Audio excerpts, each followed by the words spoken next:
সময় আর খরচ দুটি কম হওয়ায় মেহেরপুরে কৃষকের কাছে জনপ্রিয় সরিষা চাষ। কয়েক বছরে নতুন নতুন জাত উদ্ভাবনের ফলে ফলনও আগের চেয়ে অনেক বেড়েছে। বাজারে দাম ভালো থাকায় সরিষা চাষে আশার আলো দেখছেন চাষিরা। সেই সাথে সরিষা ক্ষেতের পাশেই বাক্স বসিয়ে মৌচাষিরা মধু সংগ্রহ করছেন। মেহেরপুর প্রতিনিধি গোলাম মোস্তফার রিপোর্ট। মেহেরপুরে সরিষার ক্ষেতগুলো এখন ফুলে ফুলে ভরে উঠেছে।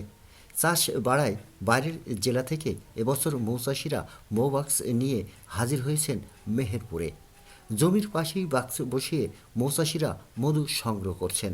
আবহাওয়াটা এখন ভালো আছে, এখন সুন্দর হয়েছে, তো মশা বসেছিল এই জায়গায়, ওই জন্য ফলনটা আরো সুন্দর ভালো হবে। আরো যারা মধু ব্যবসা করে ওরা সব শাক নিয়ে এসছে, এটাতে আমাদের আরো উপকারী এসছে। এবার জমিতে জলাবদ্ধতার কারণে গম চাষ করা সম্ভব হয়নি, তাই সরিষা বীজ বপন করা হয়েছে বলছেন চাষিরা। আমরা না গম বুনতে পারিনি, এই কারণে নাম লাগে শস্য বুনতে। পুরো আবহাওয়া খুব সুন্দর আছে, আশা করি চরম ফলন হবে এটা। বাইরে এলাকায় থেকে মৌমাছের চাক নিউরা এখানে মধু চাষের জন্য এসছে, আসার কারণে দেখা যাচ্ছে আমাদের ফুল ফল আরো এতে আমাদের ফলন একটু বৃদ্ধি পাবে।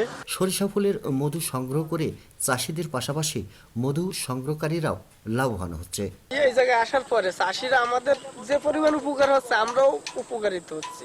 পরাগায়নের ফলে সরিষার উৎপাদন বাড়বে বলছে কৃষি বিভাগ। জলাবদ্ধ ছিল, কৃষকরা এই জায়গায় অন্য ফসল না করতে পেরে বিনা চাষে সরিষা করেছে, যার কারণে সরিষার আবাদটা একটু বৃদ্ধি পেয়েছে। এখন চারিদিকে সরিষার ফুলে মৌ মৌ করতেছে, ঠিক সেই সাথে মৌমাছিগুলো মধু আহরণের জন্য তারা সরিষার ফুলের ক্ষেত্রে চলে আসছে।